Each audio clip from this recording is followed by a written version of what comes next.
This season marks the 50th anniversary of perhaps the greatest Raider team of all time, the 1976 Raiders. You know them as the first ever Raider Super Bowl champion.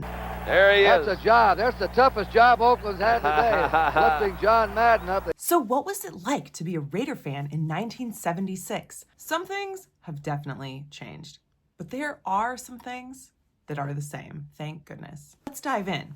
Here's a snapshot. In 1976, the most popular car in the United States was the Oldsmobile Cutlass. The most popular beer in the country was Budweiser and Schlitz. But in the Bay Area specifically, Olympia and Coors Banquet dominated the tailgates. Tickets to a Raider game at the beloved Oakland Coliseum ranged between $8 and $12 a ticket. And this is what they looked like. The most popular musicians in 1976 were Paul McCartney, Elton John, Fleetwood Mac, but here's an amazing photo of the Grateful Dead playing with The Who at the Coliseum. What was it like to actually watch a game in the Coliseum? One interesting thing that continues to evolve at Raider games are these banners that are hung on the sides.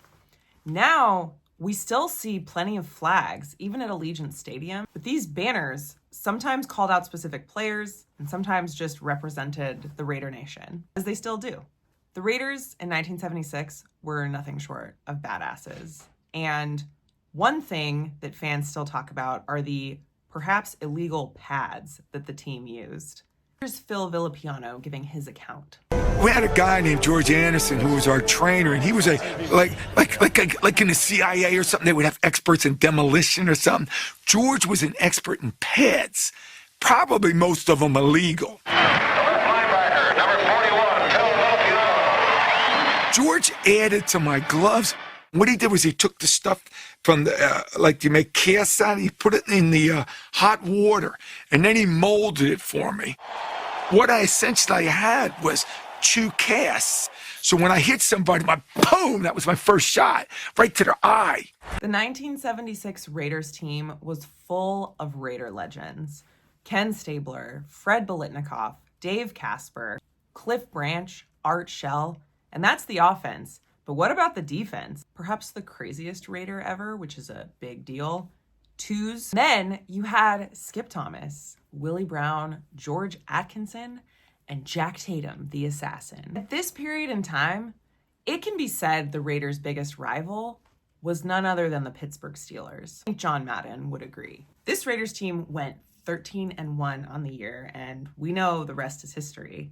The only loss they had was to the New England Patriots. Now, there's 2 things Raider fans today can definitely recognize that were present in 1976. One, the Autumn Wind, which was released in 1974.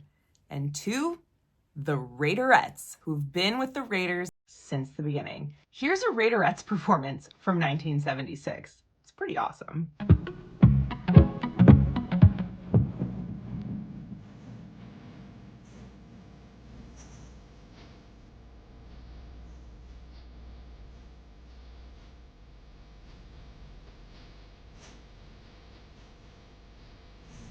All for today, Raider Nation.